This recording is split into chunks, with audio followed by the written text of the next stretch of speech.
नमस्कार। 4 PM news network में आपका हार्दिक स्वागत है। देखिए, जैसे जैसे चुनाव के बाद दिन बीत रहे हैं, जैसी आशा की जा रही थी, इंडिया गठबंधन और मजबूत होता जा रहा है और संगठित होता जा रहा है, ये और एकजुटता उसके अंदर आती जा रही है और एनडीए गठबंधन धीरे धीरे टूटन की ओर बढ़ रहा है। जो सबसे अच्छी सूचना इंडिया गठबंधन के लिए आई, वेस्ट बंगाल के अंदर ये इस बार माना जा रहा था कि कांग्रेस और सीपीएम का गठबंधन बहुत अच्छा नहीं कर पाएगा और लड़ाई जो है वो टीएमसी और बीजेपी के बीच में होगी। बीजेपी ने वेस्ट बंगाल के अंदर बहुत ज्यादा मेहनत की थी, विधानसभा के चुनाव में भी बहुत ज्यादा मेहनत की थी, लोकसभा चुनाव में भी बहुत ज्यादा मेहनत की थी और उनकी आशा का केंद्र था कि जिस प्रकार से उड़ीसा के अंदर भारतीय जनता पार्टी को बहुत ज्यादा सफलता मिली और तेलंगाना में मिली, वैसी सफलता उनको वेस्ट बंगाल में भी मिलेगी। लेकिन वेस्ट बंगाल के विधानसभा चुनाव में भी भारतीय जनता पार्टी को वो लाभ नहीं मिला जो कि अमित शाह जी ने नारा दिया था, इस बार 200 पार। वो 75, 76, 77 सीटों पे रह गए और उसमें भी 5-6 विधायक ऐसे थे जो बाद में टीएमसी में चले गए।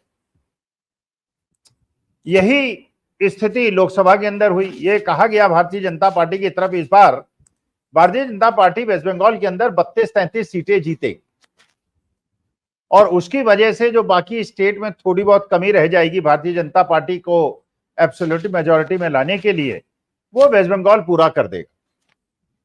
वेस्ट बंगाल का जब रिजल्ट आया, जब पार्लियामेंट का रिजल्ट आया तो पता चला कि टीएमसी ने तो अपनी सीटें और ज्यादा बढ़ा ली और भारतीय जनता पार्टी की सीटें घट के 12 रह गई, 18 से तो 6 सीटें कम हो गई, माने 33% का ड्रॉप हो गया और टीएमसी की सीटें वो बढ़ गई। कांग्रेस की सीट जो 2 थी, अधीर रंजन चौधरी भी एक सीट पे पिछली बार जीते थे 2019 में, इस बार वो अपनी सीट को बरकरार नहीं रख पाए और यूसुफ पठान जो कि टीएमसी के कैंडिडेट थे वो जीत गए और काफी अच्छी लीड से जीते।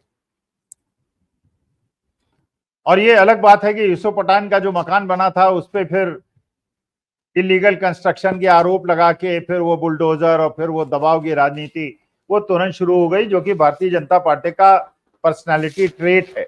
वो यूसुफ पठान को दबाने का और धमकाने का प्रयास हुआ कि तुम जीत तो गए लेकिन अब तुम्हें चैन से नहीं रहने देंगे। लेकिन अच्छी बात जो हुई वो ये हुई कि जब वहां वेस्ट बंगाल प्रदेश कांग्रेस कमेटी के अध्यक्ष अधीर रंजन चौधरी थे और अधीर रंजन चौधरी ने कोई मौका नहीं छोड़ा था किसी भी प्रकार से ममता बनर्जी को, टीएमसी को नीचे दिखाने का। और ये हम लोगों के लिए भी, साधारण लोगों के, सामान्य जन जो वेस्ट बंगाल के अंदर नहीं रहते हैं, ये ज्यादा समझना बहुत ज्यादा मुश्किल हो रहा था कि अधीर रंजन चौधरी आखिर इस तरह की बातें कर क्यों रहे हैं। तो हम लोगों ने शायद सोचा था उस समय कि सीपीएम और कांग्रेस को मजबूत बनाने के लिए, जिससे फाइट जो है सीपीएम और कांग्रेस और टीएमसी के बीच में हो जाए, बीजेपी पीछे चली जाए, हमने सोचा था कि शायद वो रणनीति हो। लेकिन जब रिजल्ट आया तो पता चला कि वहां तो कांग्रेस बिल्कुल अदृश्य थी, कम्युनिस्ट पार्टी भी अदृश्य थी और वहां तो लड़ाई टीएमसी और बीजेपी के बीच में थी। अधीर रंजन चौधरी को एक प्रकार से ममता बनर्जी ने ये टारगेट कर लिया था, ये सोच लिया था कि वेस्ट बंगाल के अंदर मुझे कांग्रेस का तो जो हो सो हो, मुझे अधीर रंजन चौधरी को नहीं जीतने देना। और जहां से अधीर रंजन चौधरी चुनाव लड़ते थे वो सीट मुस्लिम बाहुल्य सीट थी। यूसुफ पठान को लाए और यूसुफ पठान को इलेक्शन लड़ाया। एक मानी बात है कि सेलिब्रिटी थे यूसुफ पठान, युवाओं के बीच में उनकी एक जागृति थी, उनकी एक पहचान थी और वो अच्छी लीड से जीते और अधीर रंजन चौधरी बाहर हो गए। अधीर रंजन चौधरी ने वेस्ट बंगाल प्रदेश कांग्रेस कमेटी के पद से रिजाइन कर दिया। अब जो खबर आई है वो ये है कि ममता बनर्जी और कांग्रेस हाईकमान के बीच में मीटिंग्स हो गई हैं, समझौता हो गया। क्योंकि पहले भी ममता बनर्जी ने कहा था इलेक्शन के पहले कि 2 सीटें कांग्रेस ले ले, जो सीटें वो जीती थी पिछली बार, और बाकी सीटें हम लोग लड़ें। लेकिन अधीर रंजन चौधरी ने उस बात को नहीं माना था। 2 सीटें लड़ते तो कम से कम 2 सीटें जीतते, अभी तो केवल 1 सीट उनके पास है। और इस समय देश के सामने मुख्य मुद्दा क्या है? देश के सामने मुख्य मुद्दा है कि हमको देश के लोकतंत्र संविधान को बचाना है। आपसी लड़ाई हम लोग बाद में कर लेंगे या नहीं करेंगे, वो अलग मुद्दा है। लेकिन अभी हमें एक ऐसी सरकार चाहिए जो किसानों के हित की बात करे, जो युवाओं के हित की बात करे, जो बेरोजगारी पे बात करे, जो महंगाई पे बात करे, जो हॉस्पिटल्स बनाने की बात करे, जो शिक्षा व्यवस्था को और इंप्रूव करने की बात करे, न कि हिंदू मुसलमान के नैरेटिव में देश को धकेले और 400 सीटों लाओ तो हम संविधान बदल देंगे, उस प्रकार का नैरेटिव क्रिएट करके एक हिंदुस्तान के एक बहुत बड़े वर्ग को अपने से अलग कर दे। और ये मानी बात है, इसमें कोई दोहराए नहीं है कि अधीर रंजन चौधरी भी सेकुलर विचारधारा के एक बड़े नेता रहे और ममता बनर्जी भी सेकुलर विचारधारा की एक बड़ी नेता हैं, इसमें कहीं कोई डाउट नहीं। लेकिन इनके बीच के आपसी संघर्ष की वजह से हम किसी और को जिता दें, ये बात तो रणनीतिक तौर पर आपका प्राइम ऑब्जेक्टिव क्या है, आपका प्राइमरी गोल क्या है? आपका प्राइमरी गोल यह है कि ऐसे लोग जो देश को धार्मिक और सामाजिक विद्वेष के अंदर झोंक रहे हैं उनको हराना है, यह हमारा मुख्य उद्देश्य है। उसके बाद निपटेंगे कि कौन कम्युनिस्ट है, कौन सोशलिस्ट है, कौन शिवसेना वाला है, कौन क्या है, समाजवादी। और इस विचारधारा को पकड़ लिया उत्तर प्रदेश में अखिलेश यादव और राहुल गांधी ने, इस विचारधारा को पकड़ लिया महाराष्ट्र में उद्धव ठाकरे ने, शरद पवार ने और कांग्रेस ने, इस विचारधारा को पकड़ लिया तेलंगाना के अंदर कांग्रेस ने। और ये आपसी समझौते के माध्यम से बिहार के अंदर RJD, CPI ML, CPI, CPIM, Congress, उनके गठबंधन है। लेकिन वेस्ट बंगाल में ये नहीं समझा, तो अब जो संकेतक मिल रहे हैं उसके अनुसार ममता बनर्जी और कांग्रेस हाईकमान के बीच में ये तय हो गया है कि अब हम वेस्ट बंगाल के अंदर आपस में नहीं लड़ेंगे, बल्कि उनसे लड़ेंगे जिनसे हमें लड़ना चाहिए। इसके बाद तेलंगाना से एक खबर आ रही है। तेलंगाना में कांग्रेस सरकार ने 2 लाख तक के ऋण किसानों के माफ कर दिए। ये एक अच्छी शुरुआत है, क्योंकि देखिए देश के अंदर 2 तरह के अर्थशास्त्री हैं। एक वो अर्थशास्त्री हैं जो चाहते हैं कि देश के पूंजीपतियों के ऋण तो माफ हों,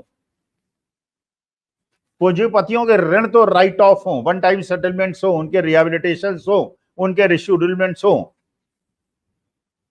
लेकिन जो देश की गरीब जनता है, जो देश की मध्यम वर्ग की जनता है, जो छोटे छोटे लोन लेती है कि 2-2, 3-3, 4-4, 5-5 लाख का लोन लेती है, जो रेहड़ी वाले हैं, जो फेरे वाले हैं, जो छोटे दुकानदार हैं, उनके ऋण के माफी पे या रिशेड्यूलमेंट, रिहेबिलिटेशन पे या वन टाइम सेटलमेंट पे कोई बात ना हो।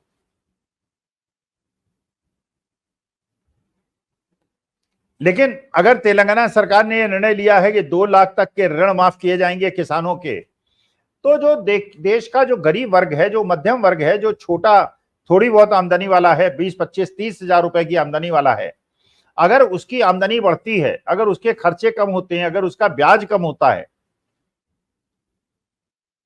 तो वो चीजें खरीदता है, वो कंज्यूमर बनता है, वो कंजम्पशन करता है।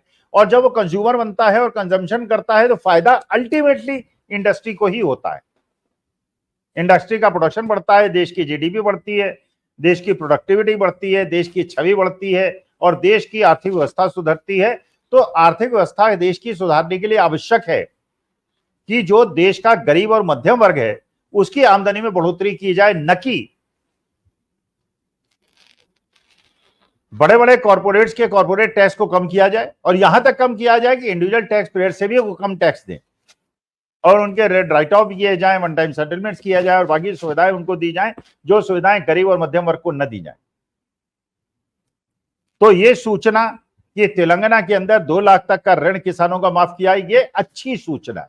ये देश की अर्थव्यवस्था के लिए एक अच्छा संकेतक है, ये देश की अर्थव्यवस्था के लिए एक सही डायरेक्शन देने वाला है, क्योंकि गरीबों की इनकम बढ़ाना देश की, भारत जैसे देश के लिए बहुत ज्यादा आवश्यक है। जबकि आज का किसान जो है उसके बच्चों को जो नौकरियां मिलने वाली थी,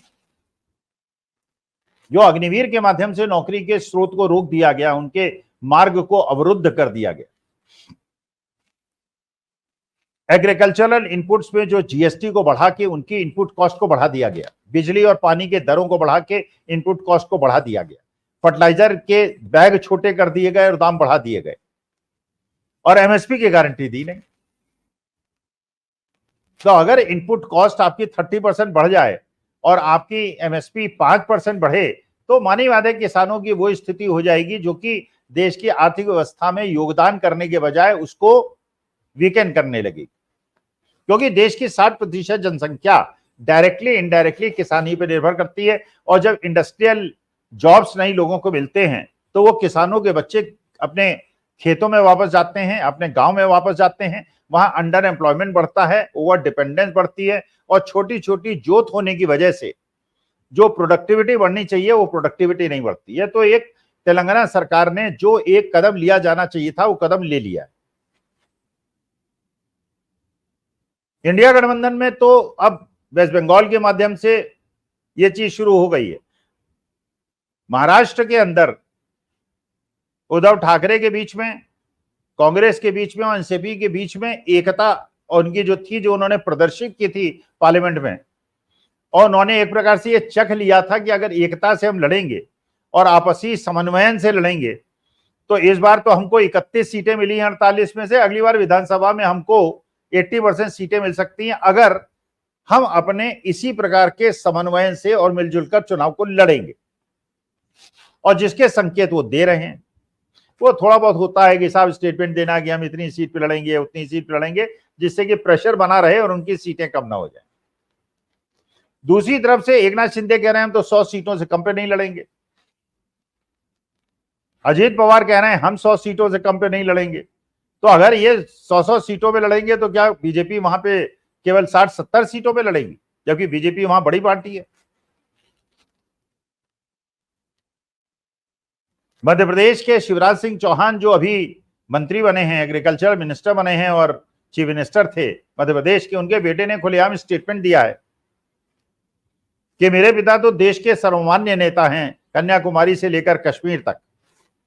मतलब एक तरह से इनडायरेक्टली डायरेक्टली उन्होंने चैलेंज किया है कि गुजरात लॉबी वाले गुजरात लॉबी की बहुत बात करते हैं लेकिन अपनी पूरी सीटें नहीं जिता पाए, और मेरे पिताजी ने मध्य प्रदेश की पूरी सीटें जिता दी।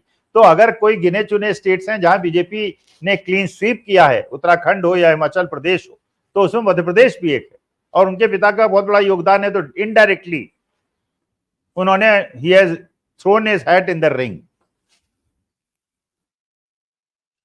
उत्तर प्रदेश के अंदर बहुत तेजी से हवा फैल रही है कि माननीय मोदी जी अगले 15-20 दिन, एक महीने के अंदर एक ओबीसी लीडरशिप के माध्यम से योगी जी को चैलेंज कराने वाले हैं।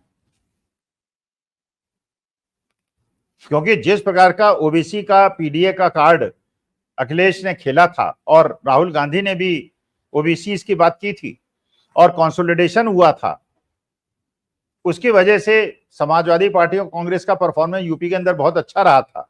तो इसी बात को आधार बनाते हुए भारतीय जनता पार्टी, योगी जी क्योंकि राजपूत हैं, सवर्ण हैं, इसलिए यहां पे डिप्टी चीफ मिनिस्टर के माध्यम से उनको चैलेंज करेंगे और ओबीसी विधायक योगी जी के खिलाफ रिवोल्ट करेंगे और ये योगी जी से कहा जाएगा कि आप उत्तर प्रदेश की मुख्यमंत्री पद छोड़िए और दिल्ली आ जाइए, जिससे अगले जो चुनाव हो विधानसभा का, वो चुनाव ओबीसी बनाम ओबीसी हो, वो ओबीसी बनाम सवर्ण ना हो जाए जैसा इस बार के चुनाव में हो गया था।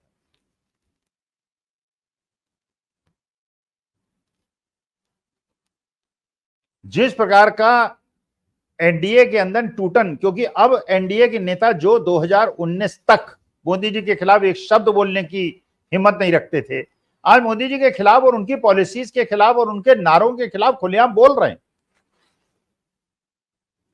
वो बोल रहे हैं कि साहब जो आपने कांग्रेसियों को इतनी ज्यादा सीटें दे दी इसलिए आप हारे, आपकी नीति गलत। आपने जो 400 पार का नारा दिया, आप और आपके लोगों ने जो समंड थे सारे के सारे, चाहे लल्लू सिंह हो, चाहे दिया कुमारी हो, चाहे अरुण गोयल हो, चाहे हेगड़े साहब हो, ये सारे लोग समंडों के मुंह से आपने ये कहलवा के कि हम संविधान को बदल देंगे, आपने हमारे ओबीसी और शेड्यूल ट्राइब सारे वोट बैंक को खत्म कर दिया।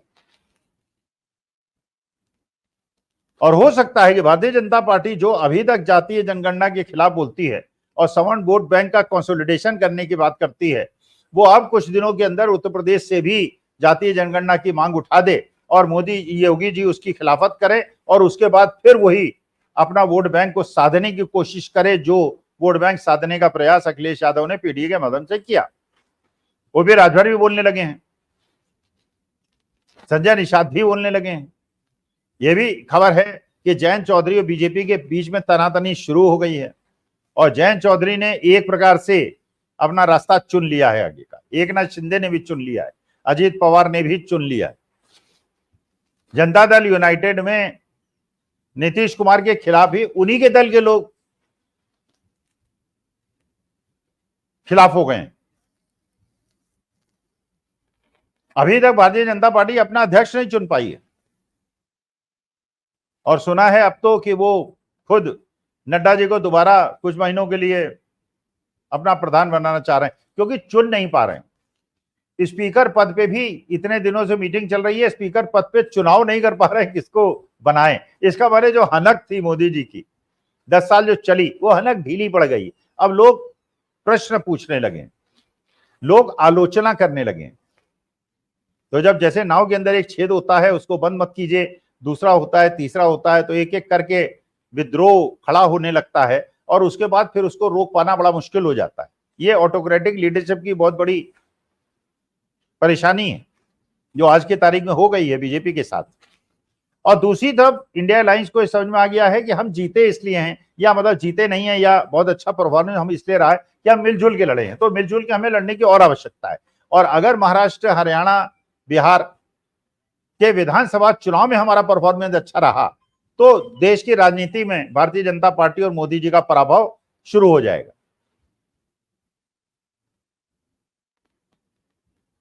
तो अब देखना है कि ये जो गिरावट है, ये जो अप ट्रेंड है, ये जो डाउन ट्रेंड है, ये कंटिन्यूड रहेगी या रुक जाएगी, ये समय बताएगा। लेट अस वेट एंड सी, तब डिस्कस करेंगे। नमस्कार और धन्यवाद।